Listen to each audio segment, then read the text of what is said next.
good evening, and a very warm welcome from Rangers Radio. Joined tonight is myself, GB, and we're joined by young Robert and soon to be young JM as well. Robert, how we doing, bud? Mate, not too bad, thank you. Yourself? Aye, mate, good. A productive weekend it was, mate, and a happy weekend, mate. Ended up being as much as got the win. It was very surprising what happened on Sunday. Conspiracy theories heating up all the time, mate.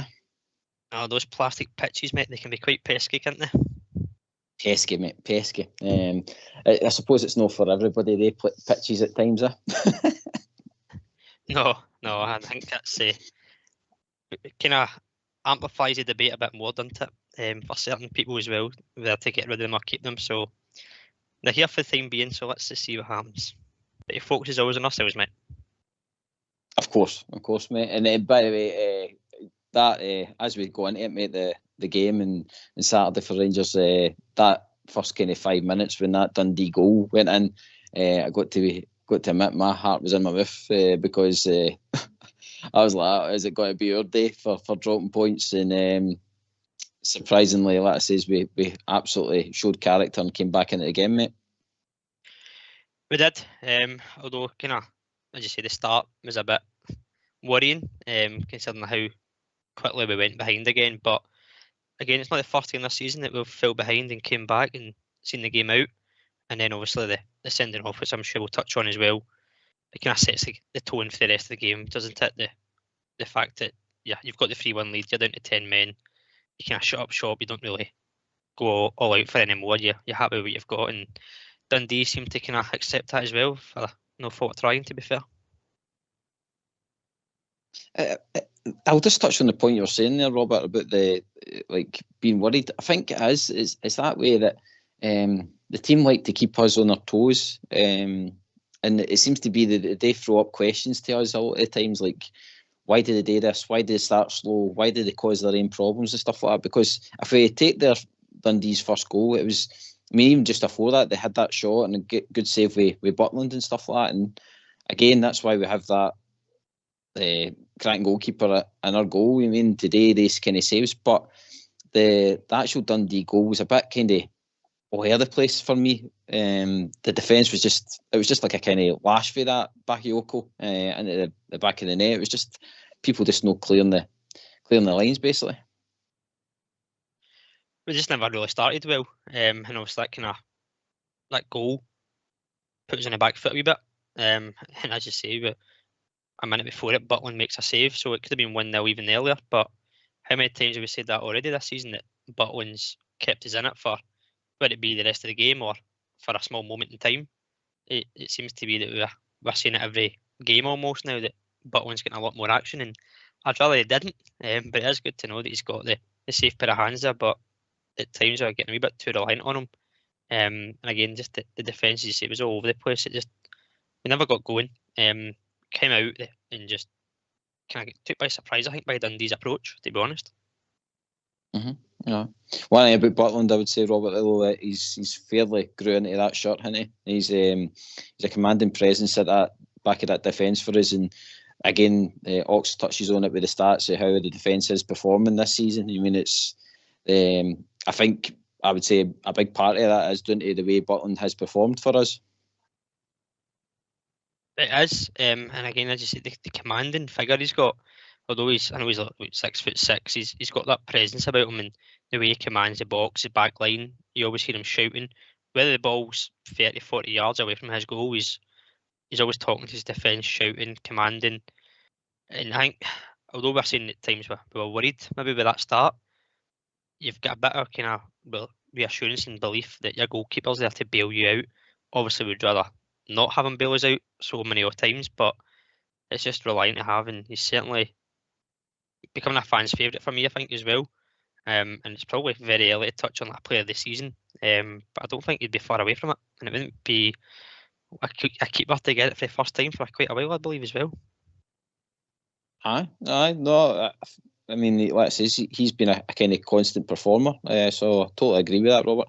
Butland's one that we'll come back to later in the show, because like I say, we've seen that kind of wee clip that's came out for the Europa League coming this week about Butland, and him talking about how he's enjoying these kind of European nights. So we'll come back to him later in the show.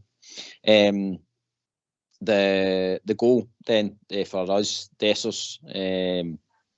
Very at first, I thought he mucked it up again, but credit where credit's due. It was a good finish, isn't it? One to the left and then banged it right in that top corner, and that's what we want to see more for him. There's still the jury's still out on him. I think he had a hard-working performance, Robert, but I says we just need more of that. See the finishes that he's got, and he has got that in his locker. There's been times, like I says, we've seen it. We've seen some of the passing, that pass for Matondo and stuff like that, and like I says, he's been able to put Cantwell through a couple of times and stuff. In fact, even the kind of goal was chopped off with Cantwell. Again, the boy that Dessers plays through for that, and there's something there. We just need to see it more, Robert, because that's if we get consistency, that's what's going to help us obviously get out of the line for silverware. Yeah, it kind of summed up Dessers' time here already, didn't it? The fact that we thought his first shot he'd wasted it, and then he pulls a finish shot like that, and he's probably scored the harder one, the two shots that he had in that moment. And for me, I think you're saying that consistency as well. For me, confidence. He's lacked it since he's came here, and then Danilo obviously got a bit of confidence getting his goals, running the team. Dessers wasn't even getting picked off the bench. It was McCausland or Roof or even Lammers was getting picked to come on as a sub before Dessers. Now with this Danilo injury, I think if he gets a run and he gets the opportunity, he needs to take it, and it will get confidence from that. But it's whether he can grasp that opportunity and show the manager and show us what he actually can do in this period, because it is a tough period in December. We've got a lot of games. European night is crucial. Silverware up for grabs on Sunday. So before you know it, you're the main man, and your goals could be the most important thing that you can contribute so far this season. And I think, I mean, for all we know, Robert, it could be that just the case that the boys came to our club and he's probably knew that it's massive, but I think when you look at his career and stuff like that, he's been at clubs where, like, the odd loss and the odd draw is kind of acceptable and stuff like that in their kind of leagues, because, like say, if you take the Dutch league for instance, you tend to find that they all can kind of beat each other in that league, whereas in our league, it's like, if we lost a defeat or a draw or something like that, it's very hard to claw the points back, because no many teams can take points after the other top team, you mean? Or other rubbish team, I should say. I need to wash my mouth out after saying that. That's you on a yellow card. No, according to that, it's a definite red. We'll appeal and see how it goes. Aye, mate, we'll come back to that as well. Aye, that's another talking point. But no, just in Dessers, let's say, hopefully in time, and now that you, like you say, Robert, with him being the main man for this kind of foreseeable future, now with injuries, then he just might be able to try and soak up this pressure that's came with the club. I think the other thing as well we need to remember is when he came late on, and Beale had said that he was behind in his kind of training regime, pre-season kind of work. So he hadn't been really fit under Beale. We know the fitness there wasn't great, as we've came to kind of fruition over the past few weeks with Clement and the questions and the answers he's given. So he's probably still behind in terms of fitness, and we can see that he's probably a big boy, let's be fair. And I don't think he's fully fit yet as well, in terms of what Clement wants out of him. And again, this period of games in December, January, is probably going to be the point where he needs to knuckle down and assert that position as his, and then make Danilo fight for it, or Roof, whoever it may be, and grasp it. And if it doesn't, then again, that was probably going to knock his confidence as well. And the fans are going to get on his back again. As you said, the jury's still out. Probably more than half are probably saying, nah, not good enough. We've seen enough to judge it already. But you never know. He pops up on Sunday, scores a winner, gets a trophy in the bag, and he's the best thing since sliced bread. It's the way football works, isn't it? I know. You're only a game away, aren't you, for it being an absolute disaster. So but we move on to a striker that is on form. big Seamer for us now. He's just hitting that form at the right time for me, Robert. It's great. That's running. We're needing somebody to kind of step up to the plate and get us the goals and stuff like that and score good goals. And like I say, Seamer seems to be the one that's doing it. And like I say, folk have been complaining about that it's not a penalty and all that, Robert. But for me, the guy's clearly on his knee, pulling the jersey down. I mean, how can that not be a penalty inside that box? Everybody knows. If that was outside the box, it'd be a foul. You know what I mean? So I don't see the argument there. And again, as what do you call him? Dave Martindale says, Tav does what Tav does, and bangs the penalty away. At least I never missed one before scoring one this week. No, I agree. I don't see why there's arguments with defenders with shot pulling these days, especially with VAR. You don't get away with it anymore. And if that was us doing it, I'd be raging at the defence, knowing that they're probably going to get pulled up for it. It's just stupidity from Dundee's point of view. There's no way you can escape the cameras anymore. The slightest tug, and we've seen ones done for less, let's be fair, whether it's our team or others, it's always going to be a penalty. I know it's a contact sport, but you pull the jersey, it stops the man's run. Yeah, kind of, what's the word I'm looking for? You're stopping him getting to the ball, essentially. So it's going to be a foul, no matter where it is in the park. And there's no debate for me. It's a penalty, and Tav does score, thankfully, and doesn't miss it. The second one later. Well, the referee that was on the park has got previous against us. I mean, there was a certain Old Firm game where Cartick was pulling an opposition jersey, and it was straight away blown for a penalty, and that nearly affected us that day. So again, shot pull's a shot pull for me, mate. And like it says, Tav again, step him up. Again, it's at that point as well. We're still only 1-1. So we're needing Tav to get us back in lead there, and again, pressure penalty, puts it away, gets us in lead, and it kind of just, let's just take a bit of a breather again. But we pushed on, Robert, and I think that was a period where we just totally dominated the game. We were just fit to the flare after that. I mean, and then like I said, Big Seamer gets up with his goal at 34.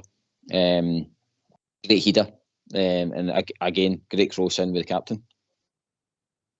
Aye, it's an absolute bullet header, to be honest with you. And we've kind of, I don't know if it's been mentioned before in the show, but the amount of corners, I know it's not a topic just now, but outswinging corners, they don't seem threatening, but he gets some amount of power behind that header and built it past the keeper. There was no chance he was saving it. And let's be fair, you've got Balogun and Goldson as well there, so they're not lacking height from corners, so we should be scoring more set pieces, in my opinion.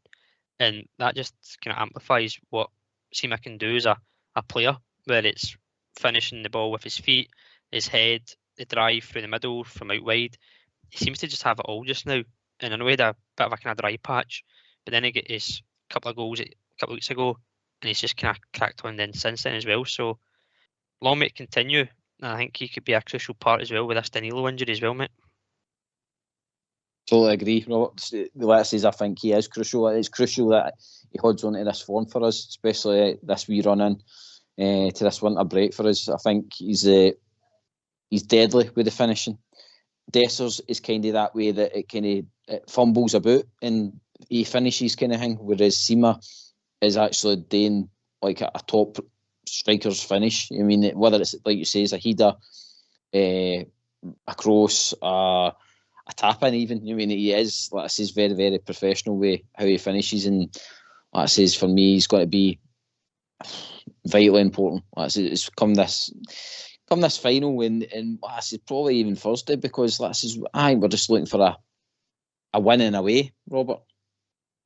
Yeah, and I think, see if we had another winger to play that role that Seamer plays, I would put my money on Seamer starting on Thursday as the main man up front with Dessers on the bench. But given the fact we don't really have the width option, I know we've got Matondo there, but it's who plays on the other side. You don't have a Scott Wright, you don't want to play Cantwell there. So if we had two out and out wingers, then for me Seamer would be the vocal point, and it wouldn't be Dessers, but just with the way we are just now, that Seamer has to play that role. But we've seen him come in from the left and score a right foot curler in Europe. The one a couple of weeks ago, the ball through the middle, and he just runs and comes off that left, off the back of the defender, and puts it away. quite confidently as well, and he doesn't really miss many chances. But he's in the positions to get the opportunity, and the runs he makes as well. It's just like a bit of a different level of what we see from him else in the park, to be honest with you. And if you've got players like Lawrence or Cantwell who can put a ball through to him, then he's got the pace to get away from defenders in this league and get the goals for us. So I certainly do think he'll contribute even as soon as Thursday, but certainly coming over the coming games. Would you, Robert, keep him where he is? I've heard folk wanting to put him in the kind of the centre and maybe play Matondo at left. I'm no averse to that. I think that is quite a good option as well. But I don't want to break up what's working, if you know what I mean. I think Seema's just flourishing on that kind of position, like you says, coming and cutting in. Tav again knows where to play the ball for him. They know that we run. They've clearly been working on that in training and stuff like that. So, I don't know. How do you feel, Giant? You would just keep him where he is and just keep working with the other strikers that we've got to put into that position? I'm kind of the frame mind yourself, mate. I wouldn't change something that's working, and he obviously is influential with the runs and getting his goals. If he wasn't getting results from his performance, and you move them up for a game, and he got something out of it, then you would be maybe more food for thought. But the fact that he is getting numbers from that left side, I'd be inclined to keep it. And again, as I said, but don't have that natural winger on either side. If you play Matondo on the left, it's who goes on the right to occupy that. You don't really want to put Cantwell out there because we know that he comes in all the side time and he's more effective in the middle. So I think it's about personnel. Had we had more options, I'd maybe be inclined to move him, but certainly for now, given what we do have, I'd keep him on the left. Aye, well said, mate. Well said. Right, we've been joined by our other panelists tonight, which is JM. How are we doing, JM? Evening, guys. All good? How's it going? All right. Sorry for the timing. Oh, not at all, mate. That you can't walk away for that delicious dinner, mate. That's got to be finished off, mate. Yeah, no, 100%. No, had to wait. On. How's things, mate? The game. We're just kind of catching up. A kind of wee review of the game at the weekend. Obviously, the gang last night touched on it, but just kind of getting your thoughts, mate. Happy with, like, say, the Seema and kind of Desser's contribution at the weekend there. Yeah, the whole game in general. I think it's the cliche game of two halves, wasn't it? Obviously, I think we've started the first 5 minutes worse in games and been winning. A bad bit of luck. Obviously, didn't defend great to cause the corner and then leading up to the goal, but it is what it is. Responded well, and then yeah, fair play to two of them. That obviously Seema playing well, and I thought Des, especially in the first half, put in a pretty decent shift. And in the second half, we still created chances, even though we had 10 men, but was really impressed with the discipline and the energy the whole team showed, really. Robert, I was just about to come on to as well the red card. Obviously, we've kind of got to kind of the end of the first half there, and for me, I don't think there's any malice in it, right? But obviously, with VAR these days, it's going to have to be reviewed, and then like I says, when you slow everything down, it looks worse. So obviously the day that we appealed it and stuff like that, and we didn't win the appeal, so we go into Sunday without Cifuentes. Any complaints about it, mate? I thought a yellow was sufficient, mate, to be honest with you. Again, as you say, I know the replays make it look worse than it actually is, but for me, it's a right-footed player trying to tackle with a left foot, and again, there's no intent, but I know that doesn't mean much these days with the rule book. It's more about where it is on the player, and it wasn't even forceful. There was no kind of jump or stamp. I thought a yellow would have been sufficient.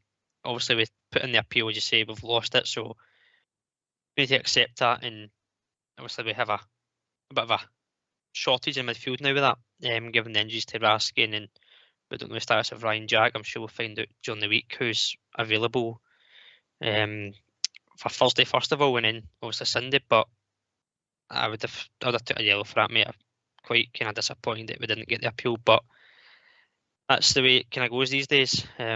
it would be interesting to see if there's another one like that in another game somewhere, and if it's dealt with the same way, and that's where the consistency with VAR comes into play. It's not consistent for one team, never mind the rest of football. So more for the debate. Mm-hmm. Jay, mate, just your thoughts on it, mate. Yeah, I think Robert hits the nail on the head there with consistency as well, isn't it? I think if everybody knows exactly what VAR was there to do, and I thought it was there for obviously it's supposed to be there for clear and obvious errors. If I'm right, I think he originally got booked, didn't he? So it suggests that the referee has seen it and obviously given it a card. So you hear other times they justify it that it's not clear and obvious because the referee's seen it.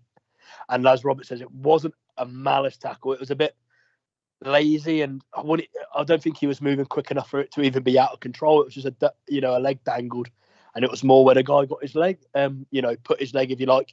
I know it sounds a justification, but almost put his leg underneath his studs, rather than so when they're sort of standing down on him. But as soon as you get a still of that, you're not going to get it overturned. So I don't know, because of how quick the appeal system is now. I don't really get why we appealed it, to be honest, because it was never going to be overturned when you get the stills and that, whatever. But as Robert says, it'd be interesting to compare it to other situations where that's happened before and seeing what's happened. We just want a bit of consistency with it. Mm-hmm. No, I agree. It's probably one of the ones that's like, don't ask, don't get. So they're probably just flung it out there just to see if they can, get them back for the weekend. But this is a great debate, and it would be good to hear from our callers tonight. So let's hear from you. Why don't you give us a call on 0141 356 1972. It's your show. It's your platform. Let's hear from you.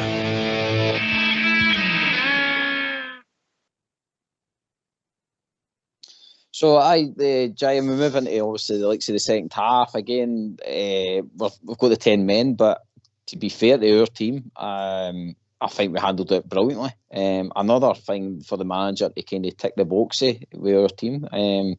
He keeps asking for these moments that he wants to see how the team react and all that. And like I said, I don't want to see these moments. I want to see these moments near the end of the season. I mean, I would much rather we're cruising and winning and all the rest of it. But I suppose what I say is the manager's learning for this team all the time. And for me, it was a hard-working performance the second half. And as the manager touched on, I think we had the better chances, mate. Yeah, 100%. It wasn't only the fact is it wasn't down to obviously how poor they were. We just looked very controlled off the ball anyways. And then at the right time sort of pressed them. And when we kept the ball, when we had the ball, you wouldn't have known we had one less man. It was very good. Everybody, McCausland still looked sharp on the ball. There was plenty. Did McCausland come on? I'm just thinking of the time. Everyone started to look sharp on the ball. And obviously the changes even, and obviously with the lack of squad depth, if you like, in midfield, obviously Big Sterling came in there, and I would say maybe didn't look out of place, would be getting a bit carried away, but definitely done a job in there and carried a lot of energy and done well. Robert, that's what I'm like, mate. Like, I'm liking that these players are coming off the bench, and granted, let's say it's Dundee, right? Dundee are a poor side, right? But as a team, we've still got to go out and do a job. We've still got to be professional and see the result out. And in times gone by, we probably wouldn't have. But like I say, it seems to be that way, that anybody that's getting a chance to get on that pitch is fighting tooth and nail for the team and for the result, mate. I think they've took on board what Clement said when he came in, that they all start with a clean slate, and essentially they come in as, here's a start, show me what you can do, or here's a substitute appearance, show me what you can do. And as Graham said there, Sterling came in, and again, I know you say it's Dundee, but he done the job in midfield, and it's probably one that we'd thought we'd never debate or question if can Sterling play there in the next coming games, because we're that short now in that midfield position. We've seen it from McCausland coming off the bench, taking chances, getting starts. It just seems to be a positive feeling. Even when the subs come on, you feel they're going to have an impact somehow, whether it be an assist, a goal, or they just look comfortable in playing. And for Sterling to come in, and he's not played a lot of minutes, to come into the midfield and have that man less, it's a power of work in midfield. I'm sure some of the other ones that have watched it for years will be able to tell you and know how to play the midfield position. They'll know exactly what I'm talking about, that the yards you cover, where you've got a 2-man midfield, a 3-man midfield, if you've got a man less, it's a power of work in there, and he done it quite well. And we saw the game out. We had chances, could have got a couple more goals, but I think given the fact it was 3-1 at half time, it was comfortable enough. Had it been 2-1, it may have been a bit different approach from Dundee. It may have been a bit nervy, but professional job, 3 points, and we essentially move on to Thursday night. Just before I go to JM, Robert, were you surprised that we've not seen Dow in amongst this kind of midfield that's been ravaged with injuries? I don't understand it. I mean, granted, the manager knows what he's doing and stuff like that, but as JM said, Big Sterling comes on, King came on as well, you mean, at near the end and stuff. That's surprising with, on paper, seemingly having a fit midfielder that we're not even giving him a chance to get on the pitch. It is surprising, and I know it was mentioned when the press conferences a couple of days or weeks ago that has he got a future, and Clement said yes, as long as at the club you have a future, but if you're fit and you're not getting named on the bench, that there must be something else there. If he's not performing in training, he's not at a level yet. I think the last game he played was a B team game against Airdrie a couple of weeks ago, and he scored in that. And that from that, you would think he's back, he's getting minutes, he'd be in the fold, but he's not even being considered, which I don't know. I don't know what could possibly be going on there, whether he's picked up on that injury or if the man just doesn't fancy him. But from what I saw in pre-season, I quite like the look of him, so I'm a bit surprised that he isn't being involved somewhat. But again, as you say there, Sterling comes on and King comes in. King plays midfield for the Scotland under 21s, so does he get a chance now to play in that midfield role? Does Sterling slot in? Will Jack be fit? But these are questions we'll find out obviously during the week and towards Thursday first and then Sunday. But players getting asked to play in positions that they might not have and just going and doing the job. It's positive. Mm-hmm. Aye, more puzzles, more puzzles for the manager, JM. On Dow, just any surprises there, or is it just that kind of way that maybe it's down to the player, maybe the players just came up here and he's not settled and he's wanting away? You know what I mean, maybe it's something as simple as that. Yeah, either the manager's not having the player or vice versa, or it could be a bit of both, couldn't it? I must admit, when the squad came out, obviously with Lawrence being injured, I was surprised not to see him on the bench, especially when he says obviously he's fit in training and giving it. I think the line is, he's giving his all in training or whatever. So that's either the telling the player, look, you're giving your all and you can't even make this squad, you're away. Or like you say, maybe the player's not fancying, but it's a real strange one, and I don't think we'll ever really get the real answer. But especially, obviously, he won't be. I don't think he's in the European squads, is he now? But it'll be interesting to see coming to the weekend. Maybe he might get thrown back into it. But a real strange one with Kieran Dow, I must admit. Maybe that's the secret weapon, JM. Maybe for the final, we're going to put him on. He's got to score that same goal he scored against Livingston or something like that. I wouldn't surprise me that the manager's kind of keeping his powder dry. It's maybe the side that he's the last one that can't get injured. We're wrapping it up in wool until the final. Maybe we can't get anyone out. We can't get the last one injured, and that's that. Keep the midfielders fresh. Yeah, keep him away. I don't know. It's a shame for someone not to settle, isn't it? And whatever. And he doesn't. Obviously, we've not seen him regularly enough to judge him either way. But he didn't look a rotten player right away. No player obviously hit the ground running at the start of the season, but had no reason to dismiss Kieran Dow with the new manager coming in. No, then, and it's not as if that he was in the squad at the time and had issues with Bio or anything like that. And even like you say, his new manager comes in.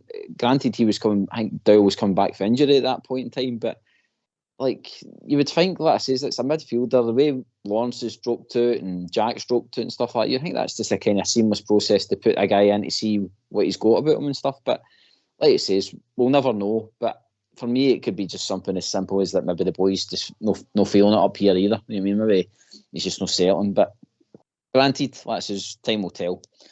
So like I says, dominating the kind of second half. We see the result, Robert. Another 3 points, and as we touched on, it becomes a more lucrative weekend with results happening elsewhere. Some would call it a beautiful Sunday. Aye, Everybody's banker for the Super Six, wasn't it? Last man standing, last bear standing. That was everyone's banker in on Sunday. Yes, and one poor soul and last bear standing dropped out because of that team across the city. So maybe they had a wee omen there. We'll touch on last bear standing after the break as well. Let everybody know who's in and who's out, stuff like that. That's been ticking air nicely for a few folk as well. It just shows you how important, Robert, the 3 points were. Like I says, it did this for our eyes at the time. It just kind of kept things the same as, but it just shows you get the results, puts pressure on elsewhere. It does, and you word you used there was pressure, and we went obviously to Aberdeen, and we couldn't capitalise on their slip up, so we couldn't have a slip up to allow them to then play the following day, and maybe get the 3 points, which obviously they never. But it's that kind of stage already in the season where you start to go, how crucial could that game and those points actually be? Now it puts us obviously 5 behind with the game in hand, and then obviously they'll firm on the 30th. So before you know it's getting really, really tight, and you could be getting into the new year as top of the table, or closer than what you were 3-4 games ago. And we probably didn't think that was going to be possible at some point against the Aberdeen game. We thought, here we go again, another international break, and we slip up at the first opportunity. So certainly big games, big moments, and it could be season defining already. I think that's the thing as well. It's another thing for the manager to point out to the players. That's another reference to say, look, we just focus on ourselves, keep winning our games, game at a time, and everything should fall into place. I mean, I don't know. Do you think the team and the manager raised their eyes to that result of the weekend? Yeah, they won't say it out loud, would they? But they'd be idiots if they weren't watching it and being happy with it, because obviously it gets us closer, doesn't it? But I think you're right. I think it just confirms the message that the manager's probably saying. We just have to worry about ourselves. It's a long marathon, a season. That I think he keeps on saying that word, the marathon, a season. And, there's been unusual seasons in the past where, other teams have not looked like they're going to drop points, but that's definitely not the case this year. I think certain standards are dropped in other sides, and there's, opportunities for points to be grabbed. And if we keep on this sort of run and keep the consistency going, well, there's 100% a title race on already, but we're there or thereabouts. You can't deny it. Aye, no. Like I says, probably near the end of Beale's time, I think we were all kind of thinking that the season was maybe gone in a sense. We didn't expect a manager to come in and galvanise as we have, JM. I mean, let's face it, the boys came in and he's not had a loss yet. I mean, so it's promising. You would have taken being no more ground behind him, wouldn't you? Going into an Old Firm game and having a lottery and maybe seeing if we can take it from there. I don't think anyone expected this, or the manager would have expected this. So it's a real positive, and it just makes you think, doesn't it? It's going to be a long season ahead. So when I wasn't too bothered, a lot of people were pretty much heartbroken and thought the Aberdeen game was it. It's going to be a long season. I mean, under no illusions that we might drop more points, but so will others. Mm-hmm. I think it could be one of these seasons, Robert. That it could be kind of that something doing. I hope that we have less downs though. I think that I would much rather is keep this kind of consistency going, because, let's say, the draw with Aberdeen, it's a hard place to go away to, but that the other side of the year, I mean, closer to the end of the season and stuff like that, they kind of games are vital for the 3 points, and that's where the team really need to kind of sharpen up a bit, and hopefully maybe that's where January will help us maybe get a wee bit of reinforcements in it. Absolutely, mate. I would even look as close as these 2 games that are coming up. I think if we win on Thursday night, we obviously get the Europa League last 16 after Christmas, and then a cup final on Sunday. You win that, you've got a trophy in the bag, you've qualified for Europe. That could just be the momentum booster that other teams aren't going to have, and we've got that edge. And then, as you say, come January, a few reinforcements, and it could be a breath of fresh air, and it could be another kick on from there. So optimism certainly in the air, positivity in there, and let's just hope it all comes together. And as you say, before the end of the season, it'll hopefully be success at the end of it. So, well, I says it'd be good to hear from our callers, folk across the socials and stuff like that. If you want to give us a wee phone, it's 0141 356 1972 to come in and talk about the Glasgow Rangers, and that's what we all enjoy talking about. JM, the game on Thursday. Would you are you bothered whether it's Europa League or Conference? For me, as it stands now, with the way the season's flipped a wee bit for me, I'm not overly fussed, to be honest. I would much rather stay. Obviously, we're going to be staying in Europe, but I'm not really caring what competition it is, because I think the full focus has still got to stick to the domestic side of things. I've got to admit, I'm on the same page now. Maybe when the Conference League started, I would have been slightly different, because it's a new, the third tier conferences. You wonder more the case you're worried about what others will say. But ever since West Ham won that, the Premier League have decided that it's an important competition, so we'll still get the respect for being in that. And like you say, I think suddenly it's now apparently a real major trophy because a Premier League team's done well, and obviously Aston Villa are already going to win it if you listen to TalkSport. But the other thing is, I think we just need to concentrate domestically. Don't we? We've got a big opportunity on Sunday to get that started. There's been a slight momentum shift, maybe not fully, but a momentum shift. And then obviously after Christmas, there's the Scottish Cup to look at. But I think obviously back to basics in regards to us. We know we're in Europe next after Christmas, whatever it is. That brings finances, whatever. Obviously slightly more if it's the Europa League. But we need to be concentrating domestically. Robert, mate, what are you thinking about Thursday? Would you? I mean, obviously we always want to win, right? And that's a given. But for me, either way, whatever happens, I don't want it affecting the outlook of the season in a sense. I want us, say for talking's sake, say it's a loss, I just still want us to go, oh well, we're still in Europe. Let's focus on Sunday and bring the trophy home. That's where I'm kind of looking at it.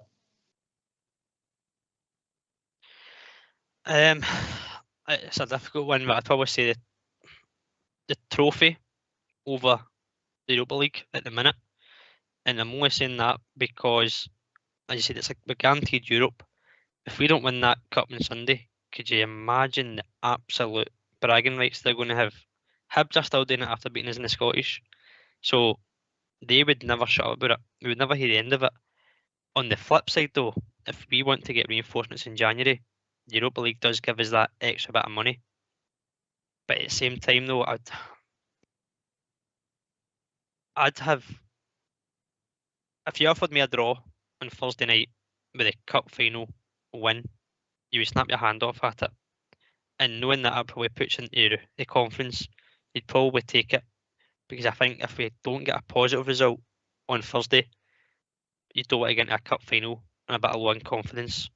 So Thursday certainly sets into it, but I would take a trophy. No, I think we should put that question out to our wee Facebook following and the social on the socials as well. So Thursday or Sunday, do we want? So the question will be: do you want the trophy or do you want Europa League? We'll see what kind of percentages that brings back. Yeah, quite simply, if you can only win one. Aye. If you can only win one game, Thursday night or Sunday, I reckon. I know it's, gives no one any options then, does it? No. And as you touched on, JM, what's your choice then? 100% Sunday. Robert? Sunday. Aye, it's Sunday for me. Well, it says, I think, honestly, our manager, since he's came in and he's obviously been analysing a squad, I don't think the Europa League is going to affect him too much in the January transfer market. I think he's probably already got his sights set on who he wants or whatever, or how many he wants in. Whether he gets them is another thing. I mean, let's say January's a hard window to get players in and out. So for me, I think we need to start building the feel-good factor with silverware back at Ibrox. I think if we get this on Sunday, which we will, I think the way it says it will just help the team kick on big time. I mean, I just think it'll just breed confidence And by the way, see, even if we do go into it with a weakened team and still win it, I think that's going to be a great thing as well, because it shows you that they'll know when the chips are down that they'll still be able to pull it out of the bag. I think they're needing that a wee bit, JM. Oh, yeah, sorry, yeah. Doing a bridge man there. Yeah, they need to know that. Yeah, it's more. It gives these other player beliefs, if you like, the second string players, or maybe that would typically be the backup players. You know, players that wouldn't have maybe got an opportunity with a fully fit squad. You know, they can be in the 11 that won us the League Cup for the first time in how many years? Like, ridiculous, isn't it? When you go for it, you know, them names will be remembered. They'll be in that team. They'll be in that photo. Everyone remembers that's the first time we got the League Cup back since whenever it was again. And then, you know, they're placed in history, and then they can believe, hang on, I can win stuff with this team, and then it just keeps going. Robert, it could be as well, like for a few of the players, it could be their swan song in a sense, because there's a few of them that they've won the other two, and maybe they're just looking for that third one to finish off their trio. You mean, like say possibly a Borna, Tav, Golson, trying to think who else is still there, Ruth possibly, I think. So I mean, again, they'll be looking to try and get out and get that cup and just add to their trophy cabinet. Of course you would. That's what you join Rangers for. You want to come and win trophies, and whether that's the Viaplay Cup or Europa Conference, it doesn't really matter what the title is of it. It's a cup winners' medal, a trophy, a celebration with the fans, the management, the players, and it brings everybody together. So for me, when people say, it's a meaningless trophy, we don't care about it, absolutely you care about it. You want to win trophies. You're a footballer, you win trophies. That's your bread and butter. Obviously, the league is, as supporters, the league's our bread and butter for Rangers. But any domestic trophy you take on, absolutely get it back in the cabinet and get it back home to where it belongs. And as Jim said, it's been away for too long from Ibrox. So certainly a great game to have, I think, to get that momentum booster. And I know we've not really played well since international break, so this might just be the kickstart that we need. And as I said, that enjoyment, that feeling of pride, celebrating a trophy, it spurs you on. Aye, JM, I think, I don't think the players will be going into Thursday just thinking, oh, well, it doesn't really matter. I think, like, the way Lamont's got them in their mindset and what they're wanting from football and stuff like that they'll be going there to win. And we all want them to win on Thursday as well, but I'm not going to be too upset about it, to be honest. It's more like I say, Sunday. I'll be upset on Sunday if we don't bring the trophy home on Sunday. Yeah, let's not kid ourselves on, by the way. These players will be on for a bit of a bonus if they do win on Thursday night. So don't be surprised if you're going to see effort from them either way, whatever's going on, because these players will be money. You know what I mean? These guys, let's not kid ourselves on. It'll be worth a bit of money for these guys if they win on Thursday night. So when you see the pattern, I think especially Tav, eh? Sorry? Especially Tav in here. Yeah. That's what I mean. They'll be doing some serious dollar if they win on Thursday. So you see the effort. No, 100%. And Clermont won't want that either. They can't think of Sunday. I truly believe it's each game at a time. And also, bearing in mind, if we pick up 11 injuries that I wouldn't put past us, whatever team we put out on the pitch on Sunday should be more than capable. And then players need to believe it. So I agree, let's take Thursday first, but can't be going in fear and worry about Sunday. We'll go take care of Thursday first. Mm-hmm. No, I agree.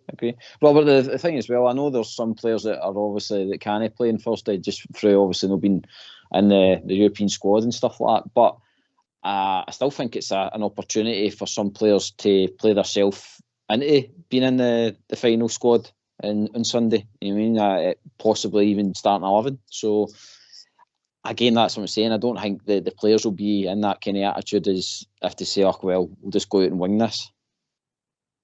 No, absolutely. I think you probably see two lineups that are really strong, and I don't actually see many changes.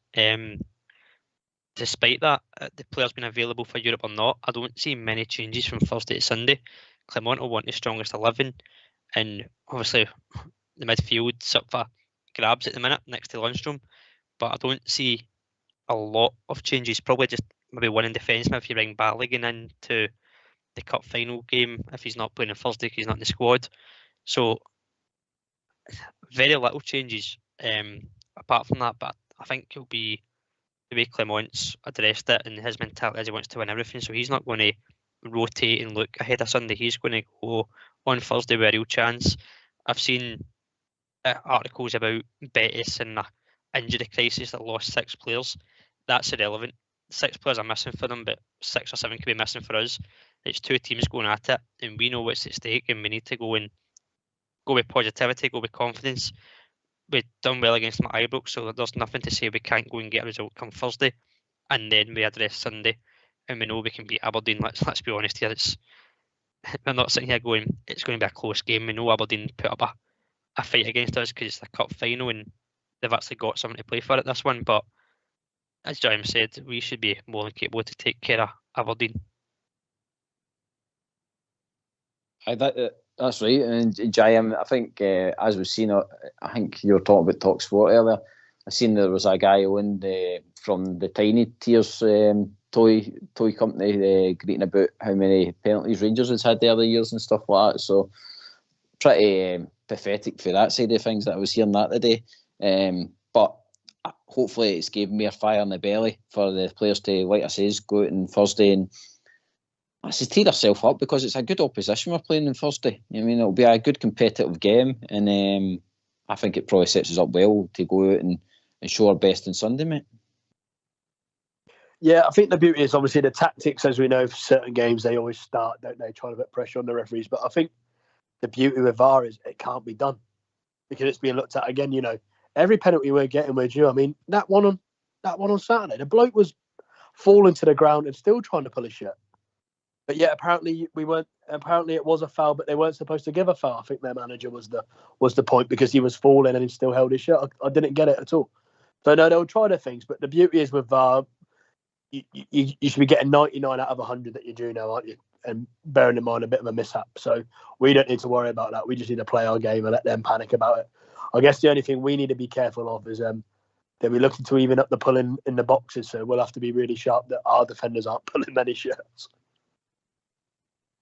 Aye, and I think there'll be a highlight on this blocking and stuff like that as well, Jim. I think, couldn't it? Because that was the complaint in the last Aberdeen game about that he was getting blocked and all that carry on. So I would imagine, like I says, there'll be heavy pressure definitely put on this referee in the build up to that game. But like I says, first, like we've all said, Thursday's the first game. We take it a game at a time, and like I says, it lets the manager see how the players react again. Like I says, 2 games in a week, and especially going into a final. You know what I mean? The manager's not seen the team like us yet, where they've got 2 important games back to back. I know every game's a win for every game needs to be a win for Rangers, but like I says, there's no too many bigger games this season, considering that the Thursday night game could put you into Europa League, and then obviously Sunday brings home a trophy. Yeah, you're not going to have a bigger 3-4 days in it, are you? You won't have many, obviously. We've had them before, and you might do near the end of the season, but I'm sure it'd be a good thing for the manager. He maybe didn't expect it so quick. He would have wanted to have been in the final, but, you know, we've taken over the squad. He maybe wasn't sure I would get on in Europe. But no, it's exciting times, isn't it? It's what we look forward to weeks like this. I'm sure there's a lot of other clubs that wish they could have them, but let's do our bit and, you know, try and also do our bit for this coefficient that we keep carrying. Good point. Aye, that back of yours is absolutely aching, Robert. Carrying teams all over Europe. Certainly is, mate. I was actually thinking about that the other day, that if we actually did, for whatever reason, whether we go into the Conference League, if we were to actually go in and win it, then if we were to finish top of the table, we'd obviously get the Champions League. Secondly, we'd get the Europa League. But whoever's sitting third, they would get a nice wee extra step into Europe, I believe. So I think the whole of Scottish football would want Rangers to win a European trophy this year. And I think they'd be absolutely stupid not to admit that. That's another story. No, well, do you know, it's a point though, Robert, to see the whole way that you imagine, like, since back to Gerrard, you imagine that we never kicked on in Europe, and Celtic stayed the way they were, Aberdeen, Hearts and stuff like that. I think our coefficient could have been damaged that much that you're probably looking at, even if you won our league, you're probably still having to do a qualifier to get in the Europa League. I think that's how bad it could have probably got if it wasn't for us, like us is carrying the Scottish League. And that's what I'm saying. Our hierarchy don't really give us any plaudits on us being consistent year after year in Europe. JM? Get absolutely nothing and get absolutely no help either. Obviously, the hierarchy didn't expect any teams to be in Europe, putting a cup final 3 days after where, 4 or 5 teams could be playing in Europe. The hierarchy aren't expecting much either. But no, we definitely don't get the respect we deserve in Europe. Also, I don't really want it or care about it because we know we're never going to get it either. Aye, well, it's basically us, Robert, into it's going to give them the plaudits. Because, like I says, I think some of the players that we've signed, probably Butland being the main one, with the money that we've brought for Europe, I don't think we'd be able to be in a position to sign a goalkeeper like him, mate. Especially, like I said, I don't know the wages, but they're not going to be. It's not going to be cheap anyway for a boy like Butland coming up for the Premier League. No, that's why I was saying that obviously the Europa League qualification would be a better position to be in than the Europa Conference because of the money it brings and what business we want to do in January. Whether it be signing a player or contracts, whatever it may be. Finances talk these days in football, unfortunately. And as you say, the money that we've generated over the years from being in Europe, it's helped us. And it should have probably brought more success, let's be honest. And we should have kicked on again after 55, and then we should have probably refreshed the squad after Seville, and we didn't. But that's in the past. This is the future now. We need to look forward, and again, Thursday becomes massively important. We qualify for Europe. It sets our money. We get reinforcements in January, and it just all kind of leads on. It's a domino effect, mate. It just one thing leads to another. And before you know it, it's the end of the season. You're looking back and going, "That was a crucial game. That was a crucial win. That was a crucial point, whatever it may be." And whether it's in Europe or the league, these wee things matter over time. The thing Robert touches on there, it could be as well. It's a bit of a prestige thing for like a signing, isn't it? Like if you're going out to say a guy like, well, we're looking to put you straight in the kind of Europa League, last 16, we're challenging now for trophies and stuff like that. It probably does help dangle the carrot a wee bit. Yeah, I think especially for maybe younger players in Europe, there's no better case study than Calvin Bassey, is there? How quickly you can go from maybe a bloke that's not wanted really by Leicester, if we're being honest, and finds himself in multi-million-pound move to Ajax and then to Fulham in the Premier League, and now starting to get a bit of praise after a bit of a shaky start. And that was only because he came to Rangers and he got the opportunity to play at the highest level, which he would never have got if he just floated around sort of the Championship level in England. Not saying the bloke might not have got there because he's obviously got talent, but got a feeling it might have taken longer. Or it might have been a roundabout way. You're not going to get that sort of level of advertisement, if you like, of your game anywhere else. No, and by the way, I think to a certain degree, even like say Patterson and Aribo, I think it was probably Europe that helped them there as well to get their moves to.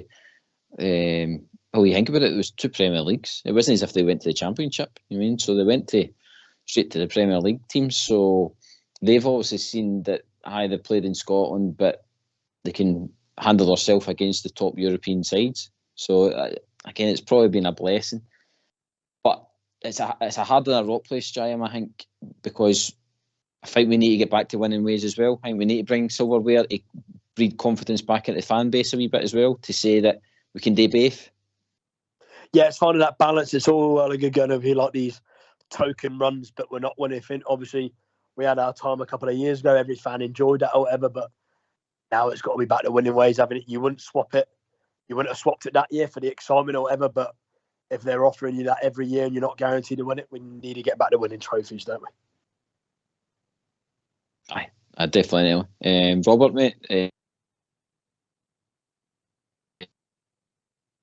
I think if we had like a couple of the titles and we've maybe had a kind of another run in Europe, stuff like that, there wouldn't be as much, I don't know, like grumblings, if you know what I mean, because there's not been as much silverware. But I think, like I say, is this, it's mental to think that the League Cup is such an important cup for us this year. It usually is, but you know what I mean, it's one of the ones that even in Gerrard's time, I wasn't too bothered about if we didn't win that one. But the onus on this one this year is massive, I think. It is, and a few shows ago we spoke about Tavernier and what he's done and what he's had at the club, and we all agreed that he didn't have enough success. And he's in the Hall of Fame. He's got all these goals. He's got his assists, but he's not got that much success. You can only be successful by getting trophies. Nobody's going to sit in 10 years' time and go, remember James Tavernier? Remember all the goals he's got? Think of all those European games he played in. There will be conversations, but the most thing you've talked about will be, you got this trophy, get that trophy, get that trophy.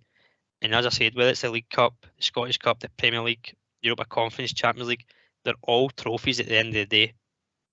They're all winners' medals.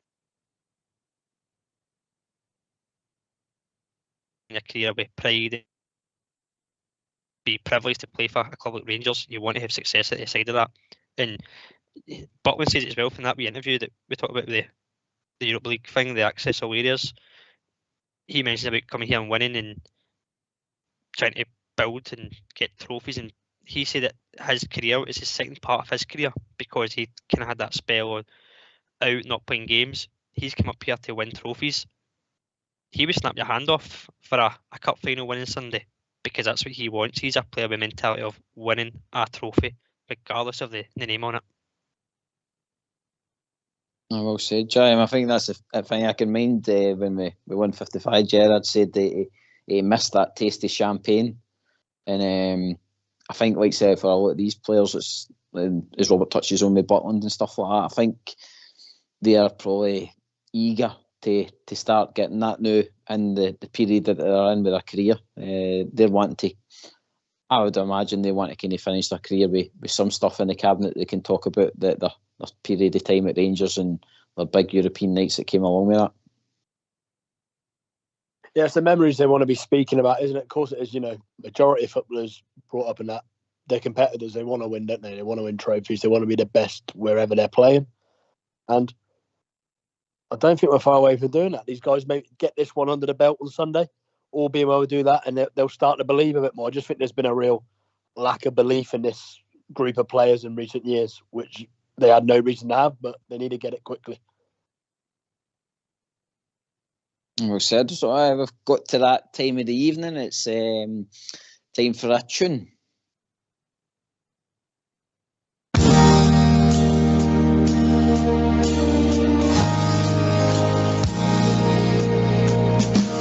We are the Rangers FC. We are the people, you better believe. We are together, we're doing the fancy all over the world. We had our troubles, but now they are gone. They tried to kill us, but the Bears we stood strong.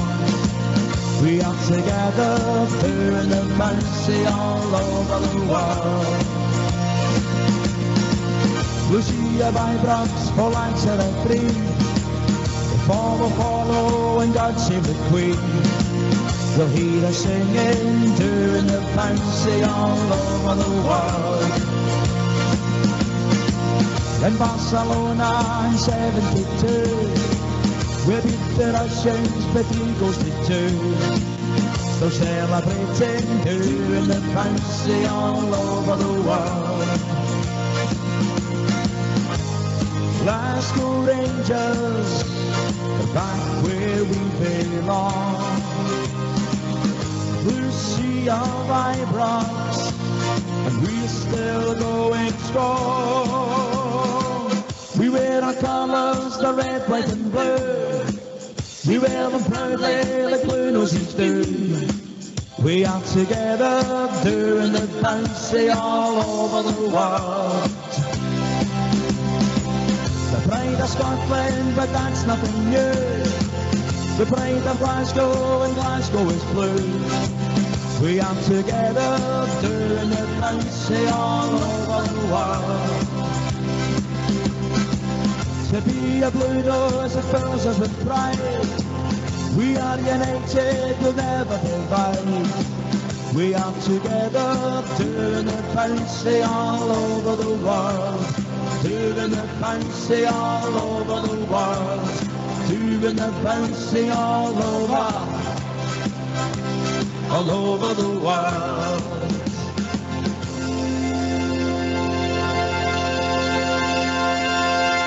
Why don't you give us a call on 0141 356 1972. It's your show, it's your platform. Let's hear from you.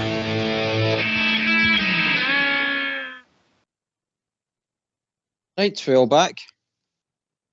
Yep. Well, Good stuff. Right, just a bit of housekeeping. This is last beer standing still running. We're down from 16 to 12. A couple of hearts were broken at the weekend, and one person like us has predicted that a team across the city was going to drop points as well. So well done in sacrificing themselves in last beer standing. Right, Robert, I think you touched on the goalkeeping position in the Button's kind of interview for the Europa League game coming up, and it's been one of these positions where we've been very fortunate with. I think like Oxy's interview with Colin Steen reminded me like how folk used to talk about like Peter McCoy, how good a goalkeeper he was and stuff like that for that team. And then what it says in that interview, we had seen McGregor saying that he'd been speaking to Butland and he's been going out and playing golf with him and all that, and probably just passing on the experience of what it means to play for Rangers. And it's amazing how quickly Butland's been able to grasp it. One thing I was surprised though in the interview, and I don't know if everybody's seen it in that, but I think it was the guy that does the museum stuff or whatever. He was saying that Butland's grown into the keeper's shirt that fast that it could be the best ever. He's got a wee bit to go yet before he takes over the Alan McGregor role, I think, yeah. He does, but he certainly started his career very well. Again, I know we're talking about saves he's making. We don't want to be talking about be a goalkeeper having to make saves. Let's be honest, it's a position you want to be as quiet as possible, but we've relied on him so many times already this season, and I know there's a lot of talk about him not playing games for a number of years or sitting on the bench and basically kind of almost dried up, almost coming up to us and trying to rejuvenate his career. What conditions are going to be in? Is he going to be able to perform at a kind of high level? And he's certainly done that. He's not put a foot wrong, and as I said, he's commanding. He seems to just get it as well. I know it's a phrase that we use quite loosely, but he just seems to kind of get the expectation, the pressure, and he's handled it well so far. He speaks well. He's under no illusions about the expectations that he's got as a number one goalkeeper, about what the team has and what it is to win. And I think there was a video right back at the start when Butland came in that McGregor had went in very early on and had kind of conversations with him as well, and I'm sure Butland has learned a lot from that. And he did say before that people compare him to McGregor, Gorham. He himself admits he's got a long way to go, but to be mentioned in that bracket, it must be a huge honour for him, and certainly no qualms or issues from me about going forward with Jack Butland as a number one. Oh, well said, mate. And this is not a dig at McLaughlin or anything like that, but ever since Butland took the gloves and stuff like that and been in goal, I've never been nervous with him being in goal. McLaughlin, I always had that kind of inkling that he had a right good spell with Rangers, I think, during Gerrard's time and stuff like that, but I still had that kind of thought in the back of my head that he still had that kind of mistake in him. Whereas with Butland, even for like day one and across in that German training centre and stuff like that he just seemed to have that kind of presence about him, that he was a no-nonsense goalkeeper. He knew how to save like low shots, high shots, like all different kind of what's the word? Just different tactical stuff and all that about him. He just seemed to have the all-round game, and like I says, ever since he's been in goal, I've never had to kind of really think, if we concede one, he's going to end up making a mistake, or he's going to collapse in this game. I think you've been reading my notes for that McLaughlin thing. No, I think you're right. I think my main point is we've definitely noticed the difference, if you like, because like I say, McLaughlin came in and done a really good spell. Remember, we had that record, we hadn't conceded a goal in the league under 55 with Gerrard, and we had that record, and McLaughlin was actually the number one for the majority of that. McGregor was injured at the start of that season, and he'd done really well, and we thought we had, basically a number one as number two ready to go. But then we found out at the beginning of Gio's first season, it's not as easy as you make it look, and not easy to do it consistently, because McLaughlin quickly became involved. Not only obvious mistakes like away at them passing it straight to their striker for a fourth goal and stuff like that, but he just wasn't making the great saves we were used to seeing. He just wasn't making them. When he came back in for the start of that season, and we noticed it right away, and I think we're starting to see that again with Butler now. We're kind of, if you like, we're probably spoiled, because even on Sunday now, I know they scored from the resulting corner, but that save on a 1-on-1 was world class. And the scary thing was, I wasn't even surprised. The bloke should have scored. He should have scored, but he put it in the one place where Butler could maybe get to it half the time, and he made sure he got there. And and it's quite scary. We take it for granted, but as supporters and even the players, nobody looks surprised. And I think that's, again, like you say, we can't mention him in that sort of calibre yet because of what the other two have done with the club and the amount of all the time served and everything. But there's no doubt in saying he's got the same qualities as these guys. Aye, in mindset, Jimmy, I think that's the thing as well, isn't it?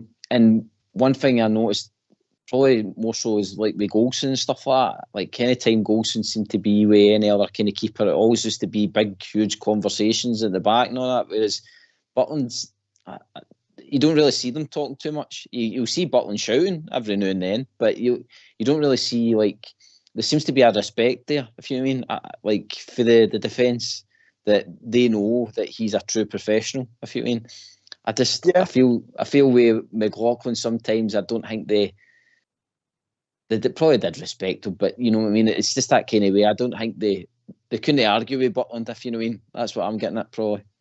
Yeah, 100%. And even going back even to the PSV game, obviously the drumming over them when it was Golson and Butler wasn't a little mistake. I think the way he handled that, he got a question about it, and he made it clear they won't let that bother him, and they haven't. That's what I think you're saying there, the professional attitude. Obviously, they're that confident. They're not bothered about making a mistake, but they're not scared of making one. And obviously, the defenders have suddenly got a bit of faith in what's behind them. So that makes them less scared to make a mistake because they believe, this goalkeeper might get us out of jail again. We haven't had that before. Obviously, with McLaughlin, maybe, especially at the start of last season. But I guess the other one we haven't touched on yet, I don't know if you're going to, is you got another really good goalkeeper there that hasn't been given a touch, who's Robbie McCrory. Carry on, mate. What's your thoughts on him? I think he's been really unlucky, hasn't he? Every time he's came in to do a job for us, he's done the job for us, hasn't he? Done it again in the back of Gerrard with the COVID, came in the Old Firm game. We won when we had hardly any players. Filled in again, I believe, in that I think it was a European game the week on the Thursday before it, or maybe the midweek before it. And again, we won that game against Leicester. He's had chances. He's never looked out of place in goal. But just for some reason, not been seen or not seen as a number one. And I think that's the danger, Robert, isn't it, with Ross, is that you've got such a good goalkeeper in front of you. Ross is a decent goalkeeper. Robbie. Robbie, sorry, Ross. I'm thinking his brother. the first McCrory to play in goal for us. Aye, it's because you're touching on the Gerrard times. I'm forgetting that he got his nod for him.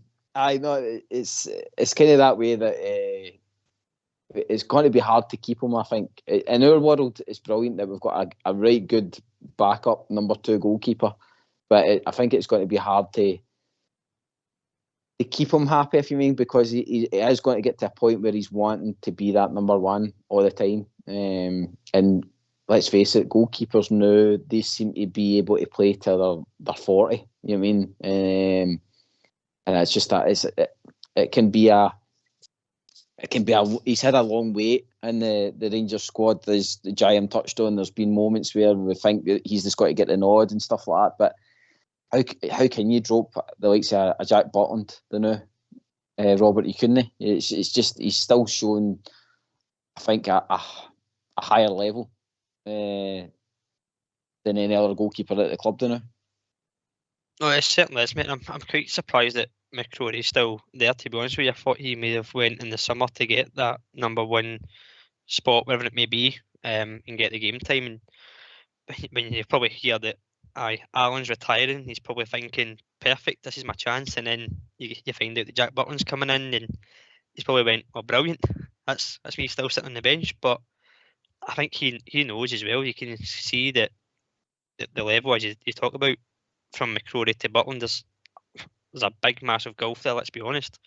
No disrespect to Robbie, he has done as well, as Triumph said. He's made big saves in big games, and was it 3 clean sheets out of 4? He had as well at one point as well, so he's more than capable of doing the job. And I think Clement was asked about that during the week, about you've got McCrory there, and he said he'll use him when the time's right, and he's got no issues about swapping the keepers over. But he'll be learning a massive amount from Jack Butland as well. He's learned from McGregor, he'll learn from Butland. It's almost like he's doing the Alan McGregor journey of learning from, he learned from Stefan Kloss, and now McCrory's learning from McGregor and Butland. So whatever happens in his future, I'm sure his time at Rangers will get experience from it, regardless of how many minutes he gets. But he is more than capable of coming in and doing the job. But you can't dislodge Butland just now, not a chance. Just another thing for you, GB. We were saying obviously that Butland's got a long way to go before he's obviously in the same calibre of McGregor and Gorham.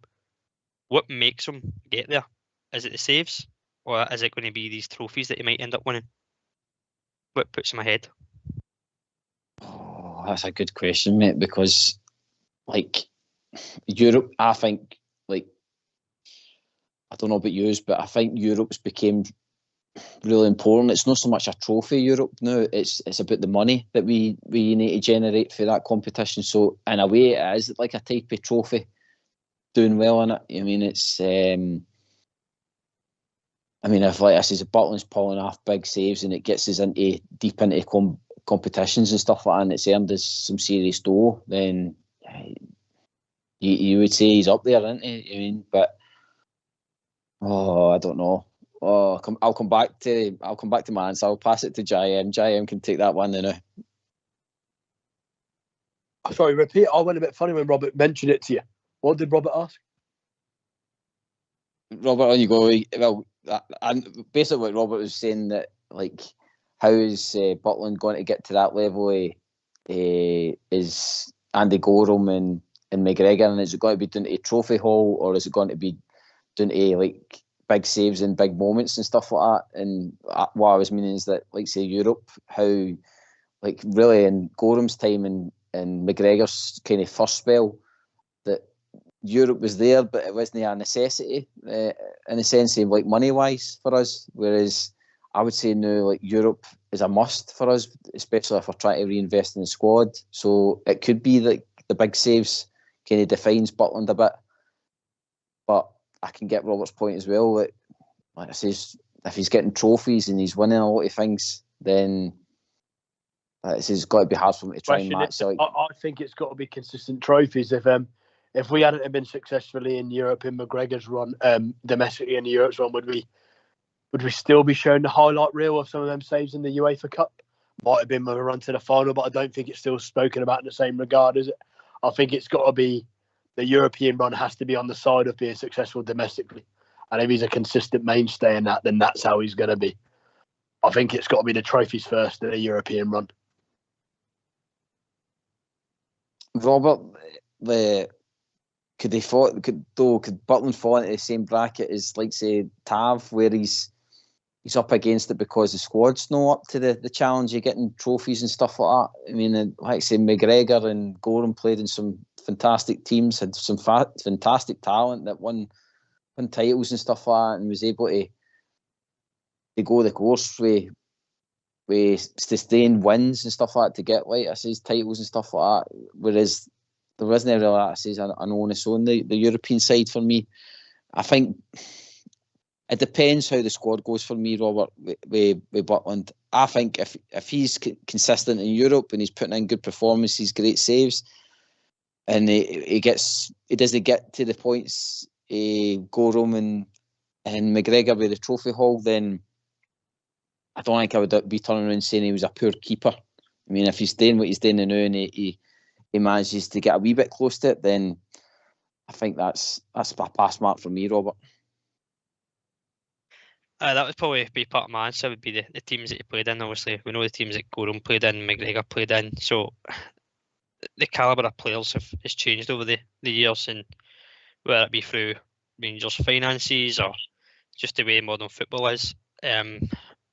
For me, it's a massive ask, obviously, to try and replicate what two keepers have done before you in the past. But from what he's showing so far, he's more than capable of doing it. And as you said, he makes a save in a cup final, or saves a penalty shootout, gets his a trophy. That's a tick on his name. He's been a successful signing, and it's probably been Bale's most successful signing, let's be brutally honest. So I know it's a long way to go. It's very early in his career. How many years we'll get out of him, we don't know. Hopefully it's quite a good number of years, but it is obviously quite a task for him to live up to that expectation of the two that have been mentioned, Gorham and McGregor. But even you go through the years, mate, and you've got Chris Woods, Andy Gorham, you mentioned Peter McCoy earlier on. We've always had really good goalkeepers, and for some reason we just seem to find them. And as much as I say we don't want to speak about them too much, they're always talked about of historic teams. And if we do something successful this season or any of the seasons that Butland's involved in, I'm sure you have a massive saying in it going forward. But the less the better, but I'm sure he will be involved, obviously. Giant, mate.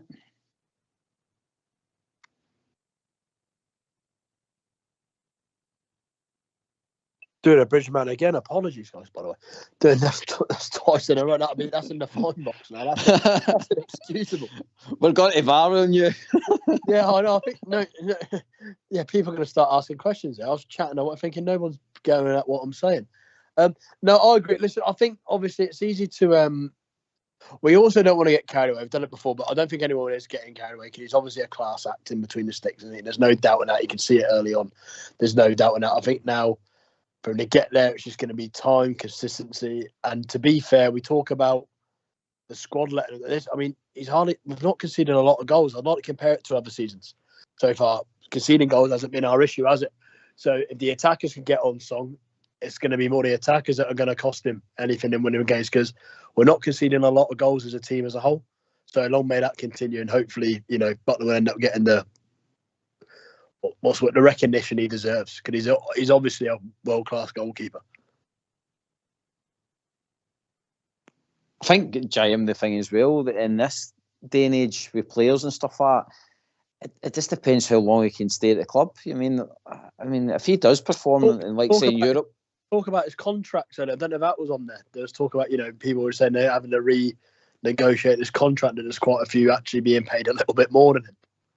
Aye, so it's like it's these things as well that creep in, and by the way, you look at say a Man City, they sign up goalkeepers just for the sake of the coefficient, not the coefficient, the homegrown thing. That Carson's there, isn't it? That Carson's still playing there. Aye, so I mean, them chucking 10 million to Rangers for Butland or something like that is pennies to them, whereas it's total. It's a bit of a disaster for us because we're losing a top player. I would say if he stays with us and we get consistency and we build a right good team and we can go on a run of titles, then I've no doubt that he could be able to match, say, an Alan McGregor or something like that. But it's just this day and age is hard to keep a hold of a player that's playing well in the SPFL. And also, obviously, he's played for England before, and that was going to be my question to you guys as well. Obviously, I think Linda brought it up, actually, maybe a few weeks ago, whenever last time she was on. I think she was on with me and Robert. And they're going on it and saying, obviously, I've seen England, obviously, Nick Pope's injured now. I mean, I wonder how far on the list he is for England. Not just because of this, or if he's even going to be considered because of the league he's playing in, but he is playing in Europe. So you wonder if, that could come into it. Southgate or whoever might be the manager when it comes to it. Look, you're playing well, son, but I'm not taking anyone from the Scottish League. And that could be another conversation that needs to be had. Or even better, because he's playing in Europe and playing at a top team in a club, he might be considered. It was always, Robert, it was always a thing I hated about most of the England managers and stuff like that. There was always a snobbery. If any player that was doing well in a Rangers squad that had the potential of maybe getting an England cap and stuff like that, it was always kind of looked past. And when you're looking at Butland, why would you know? Why would you not even have him in there as a kind of backup? You know what I mean? Because if you think about it, I think even Butland's touched on it in one of his interviews that he sees kind of the England and the Rangers teams kind of similar in the sense that they dominate a lot of the possession. So there's a lot of times he was throwing an England goal and there wasn't much happening and stuff like that. So I think Southgate would be very, very silly to look past him, considering the form that he is on at Rangers at the current situation. I totally agree, but unfortunately, because of, as James said, because of the league he's playing in, he's probably not going to be considered. I couldn't even tell you the last player to get called up for the England national team that played in Scotland. I couldn't tell you who it was or what generation it was in, mainly because of Scottish League. England's got the injury to Nick Pope there. He wasn't even getting picked for England. It was Pickford, Ramsdale, and I think it was the boy Sam Johnson from Crystal Palace, where Butland was the sub-goalkeeper before. So he's probably far down the pecking order, which is unfortunate because he is a good goalkeeper, and I think his aspirations are still getting back in there. But I don't see him getting picked anytime soon, which in a sense for us is good because it means he's focused on Rangers. He's not going to get injured. Doesn't have to go away to these international camps that are every 2-3 months these days. His sole focus is on Rangers. Do you think that was in the back of his mind when he was making the decision to come to Rangers anyway, that he probably knew that his England career would be getting affected with the move? I think he would have came up here with his eyes wide open, knowing that if he moves to a kind of lesser league, that he might not be as much in the limelight. Yeah, I think, and let's be honest here, he's having a little run for us, but let's be honest, his England career was dead when he's come to us, isn't it? He wasn't getting a game. Where was he? Stoke. He wasn't. Was it Stoke he was at? Well, Man U's third choice. So that was it. Man U third. I'm thinking that, but he wasn't getting a game, was he? It was curious. So maybe you've seen it as he might not be getting. Obviously, he might not get him directly picked for England playing for Rangers, but it could be a step. Like, you've got to be realistic. If he has got aspirations for it, or he might not, but it could be a stepping stone in getting him a move where he could potentially get picked for the England, for the England squad. All these things have got to be taken in consideration. But if these sort of things do happen, at least that means he's been playing well for us to get that. If these all conversation we're having in a year or so's time, it means Jack Butland's done a good job for us and we've probably won a few things. I will said. I forgot to give everybody an update. The wee poll that we had running. So we had 5% for Thursday. That folk would take Thursday. 5% for next Wednesday. Oh, I forgot about that. Well, next Wednesday's got to be an important game because that's the game in Holland. And then obviously 90% is Sunday, or the Bears won is the trophy hoping Sunday, lads. So I think that's we're craving some silverware. I think so. It sounds like it. But going back to Butland, Jim, I think you've been successful when when the fans create a song for you. Yeah, and it didn't take long either. And you know what? When it's a goalkeeper, you do worry it suggests that we're struggling, doesn't it? How many man of the matches has he picked up already? It's a good thing because it means we've got a really good goalkeeper. But also kind of worrying, and maybe is the best way to describe the start of our season, shall we say, that we're thankful that we've got a really good goalkeeper. I like it, I like it, I like it, I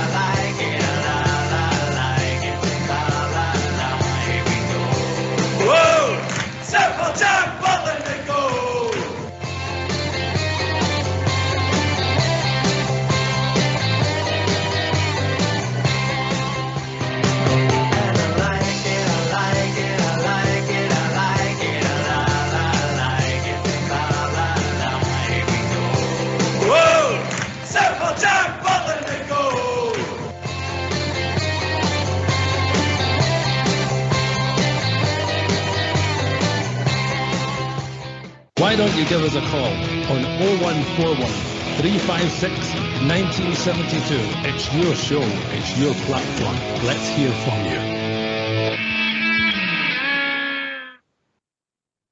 Cheeky team writing about it there, finding that tune for us.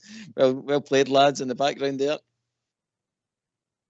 You just know Linda's sitting dancing with a cardboard cutout to that. Definitely, aye. But I know another point as well, Robert, that Jack Button's no scared to talk to the fans. I think that time when it was getting heated with Beale getting to leave the club and stuff like that, Button was one of the ones that stopped and talked to the fans and kind of explained and says, look, we understand where he's coming from, and that says we're trying to make it better. And to be honest, true to his word, since the new managers came in, the players have tried to make it better for us fans, and as everything's sitting now, we are kind of looking rosy in the garden. We are, and the blips we've had have been obviously the Aberdeen draw, which wasn't for the fault of trying. We hit the bar, the keeper made saves. Those results can happen. The biggest probably disappointment so far has been the Aris result, but it's about how we responded after that. And I know obviously we get into this week, and it's made it a bit of a challenge for us because of that result against Aris at home, particularly. But I said it on the show before, if and when the time comes that we get a draw, we get a defeat, how the manner is in responding to it is going to be crucial. And I know we've not lost a game, we're yet to see that, and hopefully don't see that anytime soon, but it's certainly making that a positive kind of feel-good factor about the place. And as we've said before, I think we're all taken by surprise of how quickly it kind of transpired. They got a tune out of some of these players, and I know some of the jury's still out in some, but the likes of Lundstrom starting to play again, getting maybe some sort of more positive forward play from Barisic. Danilo was getting goals, Lammers was getting goals, Dessers found the net sometimes, and these were all players that we were saying weren't good enough under Beale, and suddenly they're on the verge of a Europa League last 16 qualification, a cup final winning Sunday. Same players, but different attitudes and different positive outlook, and long may it continue. Aye, mate. Well said, and I think that's the main thing, Jay. Is that we've got now is that we're starting to build that character. As we say, no surrender into it. We just need to keep the momentum going, keep the belief going, and I think like it says everything else around about it is helping that. And it's like it says we would need to cut the manager some slack, I think, as well. Is that he can only do so much. As much as he's saying he's willing to work the puzzle and stuff like that, there's only so much you can do when you're getting ravaged with injuries. Because you look at that midfield, and that says, look at the suspension the day now that we're going to have. I mean, Thursday and Sunday's going to be right tough. And the players and the manager are going to need the fans. They're going to need, like I says, that backing and to help them push them over the line during like these kind of times now. Because once we do get players back, then I think we'll see even more quality coming for the team, Jim. Yeah, 100%. And I think what maybe will help these players is that they've seen. I think they've seen how hard it can be to play for us at the start of the season. Rightly so, that we have high expectations. We at least expect a team that looks like they're trying to win. But they've seen the response they can get from the fans when they do play with an idea and they do give 100%, and that might spur them on, knowing the reaction they can get when they go for it. I agree, Clement's obviously got an issue. He says about solving the puzzle, but I still think much hasn't changed from when he came. I think he's still picking his fittest 11 at the moment. Before anything else, there may be a couple, but it's still, you look at Matondo being, I don't know if it was tactical or not, but he was taken off directly after 45 minutes or something. There's a few things where he's trying to, make the team competitive, but also trying to get a good half a dozen players or more back to full fitness. And with this playing schedule, that's really, really hard. I totally agree, Jim. I think, like you say, I think it's horses for courses now. I don't think I think if the manager could have it, like his own stamp on it more so than he would. But I just think, like you say, I think he's having to just put players in where they can now, just to get the results. Because I think what it says, he knows that he just can't give up, and that's what I do like about the manager. He's not willing to accept defeat. He's not willing to accept a loss. He's not willing to accept a draw. He's like, you're a football player. You should be able to technically play anywhere. I think that's the kind of attitude that he's bringing to the squad, Jim. Yeah, and I think he's shown that with a couple of substitutions, taking certain players off when they maybe weren't playing where they asked them to, and also where he put, obviously where he put Sterling at the weekend. I mean, that was a right back covering centre half, playing in the heart of midfield for us. And that was horses for courses. And he also only played left back a few days before. And that's the kind of thing that he's expected. You know what I mean? He's meant to be a covering right back and centre back. I know he can play on the left side, and then he's playing centre mid. Mm-hmm. Yeah, it just shows what, you know, he's expecting it from players. He wants horses for courses, people that can do jobs, and rightly so, especially when we've got so many injuries, especially domestically. Not having too much of arrogance, but not saying all of our defenders should be able to go and play midfield, but we should have players capable of doing a job. Mm-hmm. I did have a chuckle when he hit that shot, and it was, see if it went in. I can mind back to Sterling's interview, and he's like, I'm not a defender. No, I'm not a centre back. I'm a right back. And Sod's Law now, he's kind of eating his own words, because he was up front and nearly scoring like an attacking midfielder. Yeah, I mean, it sat perfectly, didn't it? It was one of them. And I think he's obviously, I don't think he's I think if you look at Roof's reaction, it was out of more shock than anything. I think it's obviously known that's not his thing either, because I think Roof just looked completely shocked when he hit it. I think even like us probably watching it in the telly and the fans in the stadium, they were all at that point where everybody was just ready to shout, shoot, you know what I mean? Because you could see he was just ready to tee it up, and you're like, go and have a dig. And then, his big long legs just running up to it, thinking, I'll have a hit. It sat up, like you say, it sat up perfect for him. And by the way, more of the team need to be doing that, Jim. They need to be, I says, having been a dig, because these keepers seem to, have blinders against us, but it's they kind of shots that's unpredictable that scare them, if you mean. And a rebound and a tap in, you mean, for a striker is, I mean, we should be more alert to these kind of things. Yeah, and for example, if Cifuentes maybe had that sort of attitude, we might not have been sat here with him suspended, because most midfielders are maybe taking a touch there and just trying to hit it, aren't they? And he hit one quite similar in the first 30 seconds of the game.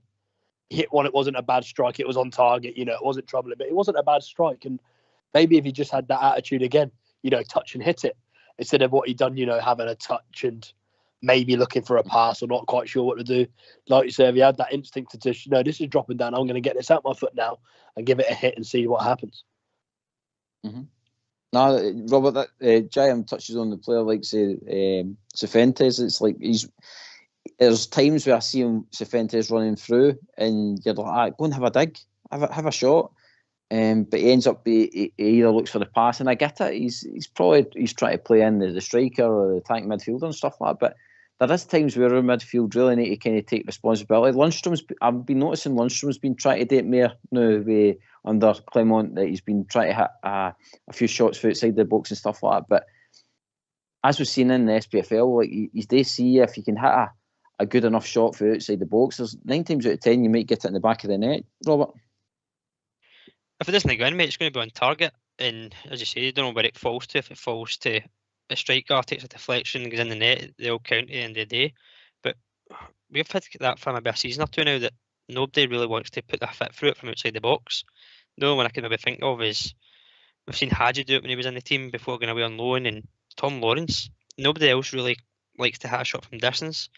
And if they do, as you say, 9 times out of 10 they score. Ryan Jack, cup final against Hearts, scored from outside the box. Just put your foot through it and you never know what happens. And maybe that slice of luck, if you want to call it that, or it could be an absolute postage stamp shot, and you're talking about it for ages. So I think it's something that we're reluctant to do, and we don't do enough. It's almost like we're trying to score the perfect goal by finding that wee intricate pass through the lines or down the side and putting the ball across. Sometimes you just need a good old-fashioned foot through the ball. Mm-hmm. J.M. Robert brings up a guy there that we could probably be dealing with, and is Hadji in that midfield. It'll be interesting to see what Clermont thinks of him come the January transfer window. Yeah, it'll be interesting. I don't know the stipulations on it if it can be recalled or not. I haven't seen. I know people have been asking or whatever, but I think McCoy's brought it up in that last Europa League game that potentially, he'd be picked before a couple of them that were getting on the pitch, and was a bit puzzled why he wasn't there.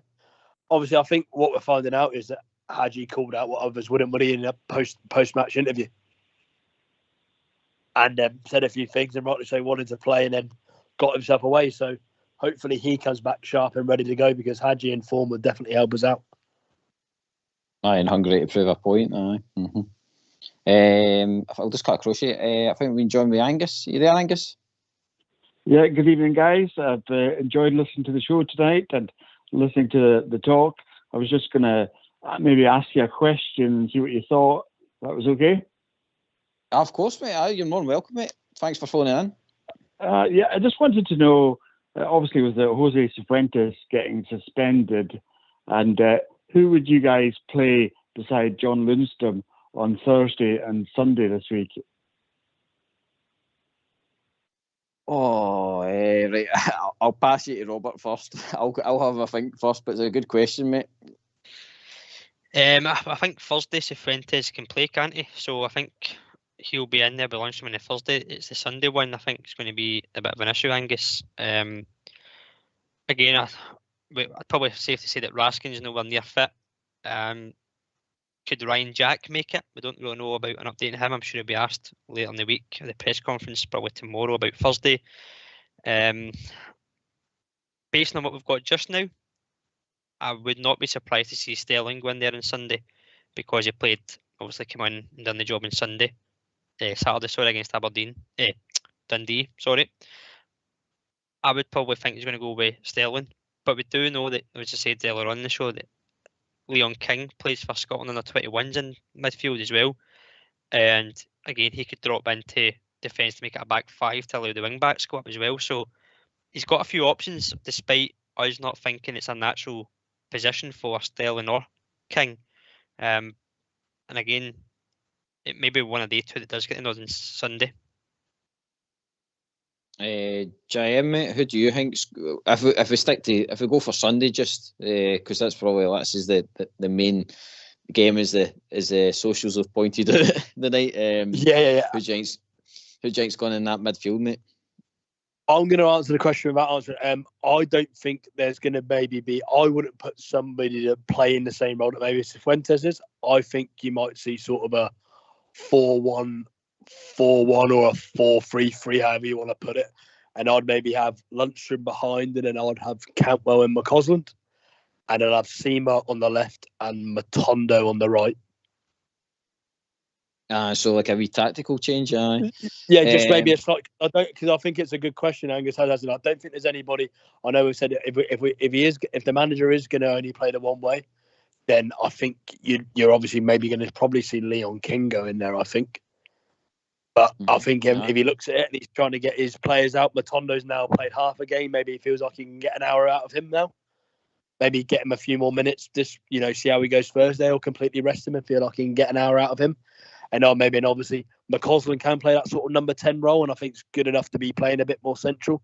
So it depends how you would flower it up, but it'd either be a sort of a 4-3-3 with the V with Lundstrom behind Cantwell and McCausland, or if you want it a bit more structured, a 4-1-4-1, and then obviously Seema on the left, Matondo on the right.